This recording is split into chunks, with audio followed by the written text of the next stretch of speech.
Mais tout d'abord, cet accord commercial dont on parle depuis dimanche soir est sans aucun doute, je pense qu'on peut être affirmatif, un aveu d'impuissance totale.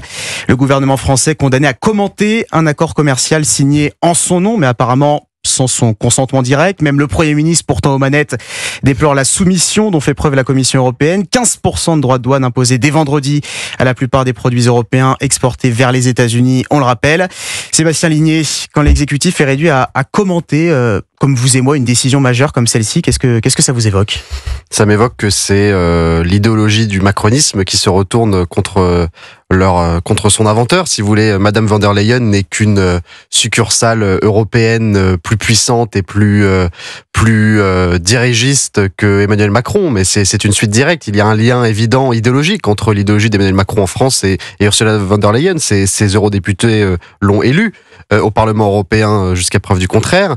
Sa vision très centralisée, fédéraliste, d'une Europe puissance, d'une Europe qui décide, c'est aussi l'idéologie que porte Emmanuel Macron. Donc c'est un peu tard, je trouve, comme réveil de se rendre compte finalement que maintenant, en 2025, après des mois de négociations où la France a été totalement invisibilisée, on se rend compte aujourd'hui que notre propre chef du gouvernement n'est pas au courant à l'heure actuelle des détails de cet accord. C'est évidemment problématique, mais c'est totalement logique par rapport à la construction européenne de ces dernières années. Et donc, le réveil est trop tardif. On ne peut pas croire une seule seconde qu'Emmanuel Macron et François Bayrou soient réellement surpris ou soient réellement tentés de changer la méthode de gouvernance de l'Europe, puisque c'est exactement celle qu'ils souhaitent mettre en place à l'échelle de la France et de l'Europe. D'ailleurs, Paul Melun, est-ce qu'on peut vraiment mettre François Bayrou et Emmanuel Macron sur le même plan sur cette histoire-là ? Parce que François Bayrou est sorti directement hier en disant c'est une soumission, c'est inacceptable, c'est indigne, c'est un jour sombre. Emmanuel Macron, silence radio encore à 13h19 mardi.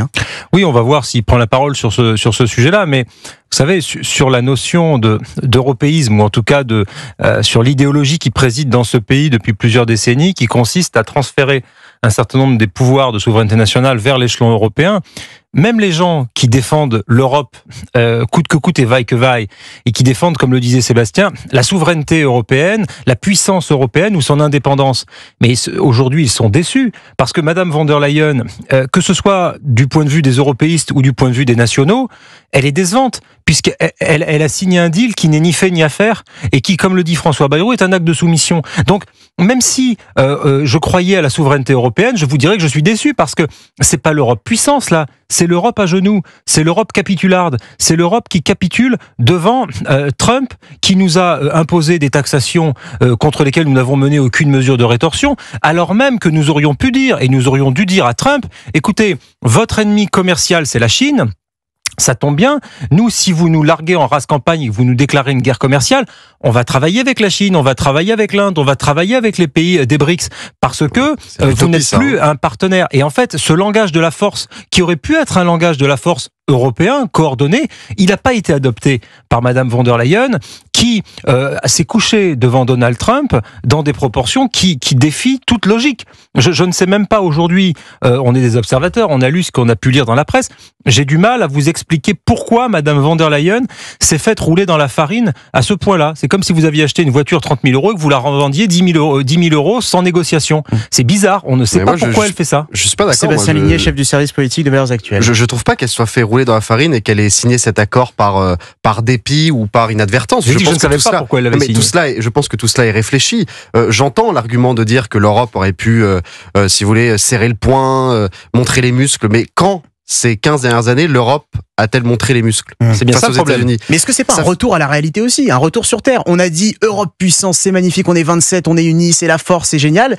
Est-ce que c'est pas un retour sur Terre ? Voilà, il y a les États-Unis en face, c'est pas la même chose.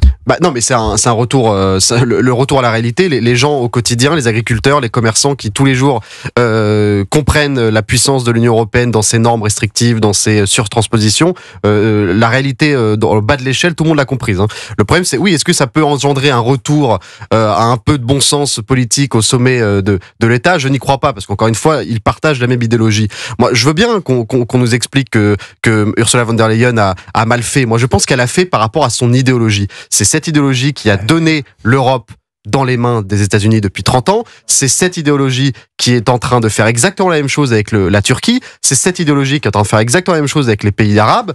Donc, c'est le même disque se répète. Moi, je veux bien qu'on nous explique, oui, voilà, il fallait dire, si on n'est pas d'accord, l'Europe va montrer les muscles. Mais elle le fait jamais. Donc pourquoi elle le ferait maintenant face à Donald Trump, qui certes a des méthodes extrêmement particulières, mais qui fonctionne dans la guerre commerciale.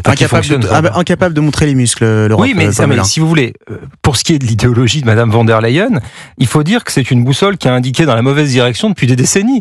Je me rappelle encore, au moment de la guerre en Ukraine, avant que Trump soit président, elle disait, on n'a pas besoin de défense européenne, on a l'OTAN.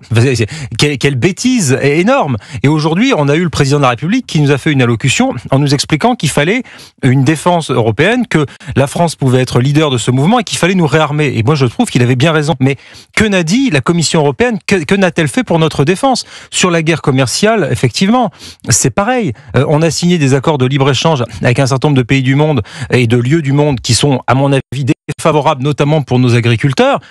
Comment cette femme peut-elle ne pas se soucier à ce point des intérêts de son propre continent? C'est là que j'ai une différence avec Sébastien, c'est que je ne vois même pas, j'ai beau me muer, me transformer en Madame von der Leyen en l'espace de quelques secondes, ce qui est un exercice très périlleux et très dangereux. Vous avez tous les talents. Donc. Je vais essayer, mais vraiment, même si j'étais dans le cerveau de Madame von der Leyen, je ne vois pas quelle idéologie peut vous pousser à faire le mal pour votre propre continent, puisque là, à la rigueur, elle aurait fait quelque chose dans lequel l'idéologie européiste en sortirait renforcée. Mais là, elle va accentuer la défiance contre l'Europe. Oui. C'est-à-dire que les peuples d'Europe, les peuples des États-nations de l'Europe vont se dire, mais si ça sert à ça, l'Europe, de se coucher face à un Trump brutal dans sa politique commerciale, à ce moment-là, il vaut mieux revenir aux États-nations. Donc en fait, même d'un point de vue de l'idéologie européiste, c'est une plantade totale. Et on va écouter une analyse très intéressante de Nicolas Bavrez. Vous connaissez, il est économiste. Il était l'invité ce matin d'Europe 1 au micro de Thomas Schnell.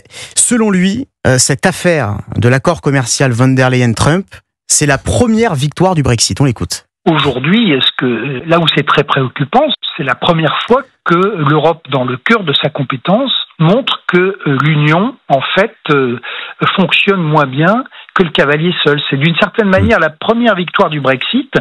449 millions d'Européens ont donc tous cédé devant 347 millions d'Américains, mais on obtient beaucoup moins bien que 69 millions de Britanniques, puisque pour les Britanniques, les droits sont de 10%. Sébastien Ligné, on a dit que le Royaume-Uni faisait l'erreur du siècle en sortant de l'Union européenne. Aujourd'hui, dans une affaire comme les accords commerciaux, les droits de douane, ils sont meilleurs que nous, c'est un fait.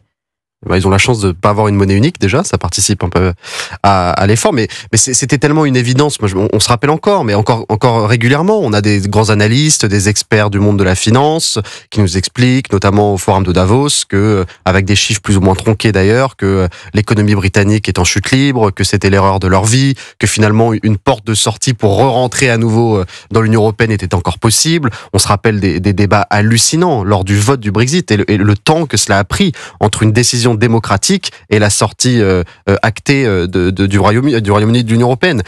Tout a été mis, les entraves ont été mis en permanence sur le peuple britannique. Et donc on voit bien que c'est difficile de sortir de ce joug qui ressemble quand même à un joug impérialiste. Et c'est là où je suis pas d'accord avec la prise de conscience, parce que une vraie prise de conscience au niveau européen, ça implique déjà une chose très simple, c'est revoir totalement le fonctionnement démocratique de l'Union européenne. Parce qu'il y a quand même quelque chose qui est hallucinant dans cette histoire. C'est que là, on a une femme seule, qui n'est donc pas élue démocratiquement, directement par les peuples européens. Elle est élue par l'Assemblée du Parlement européen, mais personne en Europe, lors des élections européennes, vote pour une présidente de la Commission européenne. Pour une simple et bonne raison, c'est que personne ne sait réellement les pouvoirs démesurés du président de la Commission européenne, des pouvoirs qui s'accentuent d'année en année. Et donc oui, c'est un problème, c'est-à-dire que ce n'est pas un fonctionnement démocratique aujourd'hui. On ne peut pas confier autant de responsabilités à une femme seule. Elle a été malade quelques jours en début d'année, je me rappelle, c'est une anecdote qui résume tout. Elle a été malade, elle a dû aller à l'hôpital. On a arrêté les travaux de la Commission pendant quelques jours parce que Ursula von der Leyen était malade. Comme si finalement tout devait passer par elle. Tout est de plus en plus centralisé, de plus en plus vertical. Je ne crois pas que ce soit un fonctionnement sain. Et le fonctionnement, l'exemple britannique a montré que le réveil démocratique était aussi entravé. Donc j'ai peur que malheureusement le réveil implique une révolution beaucoup plus profonde que simplement quelques tweets de François Bayrou. Paul Melun, est-ce que cette affaire des droits de douane, c'est le début d'une désaffection profonde du peuple européen et du peuple français pour pour l'Union européenne? C'est plus que le début, c'est un prolongement, je dirais plutôt, de la désaffection pour les institutions de l'Union européenne. Sébastien a raison de mon point de vue sur le côté adémocratique de ces institutions, dont, rappelons-le, le Parlement européen ne fait même pas la loi. Il se contente de la voter sur proposition de la sacro-sainte Commission. C'est quand même une drôle de démocratie. Il n'y a pas vraiment de démocratie dans le monde où le Parlement n'a pas l'initiative de faire la loi. Donc évidemment, il y a ce problème-là. Ensuite, pour ce qui est du Brexit, l'exemple est intéressant parce que je pense que même les pays qui sont membres de l'Union européenne vont être tentés, et ils auront raison, et j'espère que la France le fera, d'aller négocier eux-mêmes à Washington.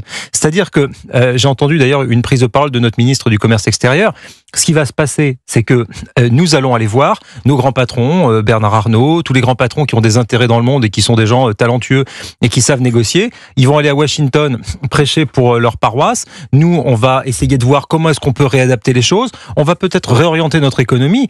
Il n'aura échappé à personne que la France commerce avec plein de pays dans le monde et que nous avons aussi à être exportateurs avec, pourquoi pas, des pays d'Afrique, des pays d'Asie, des pays d'Amérique du Sud, et que on va réorganiser notre commerce extérieur. Et pour le moment, de mon point de vue, on n'a pas besoin de l'aval de Sainte Ursula von der Leyen et de son haut patronage pour mener notre politique commerciale extérieure. Donc, à un moment donné, il faut aussi savoir s'affranchir des règles. On n'a pas besoin, entre guillemets, du Frexit pour ça. Moi, je suis pas Frexiteur. Je pense que la France, tout en restant dans l'Union européenne, peut garantir et aller chercher ses intérêts, notamment face aux États-Unis d'Amérique. Merci beaucoup, messieurs.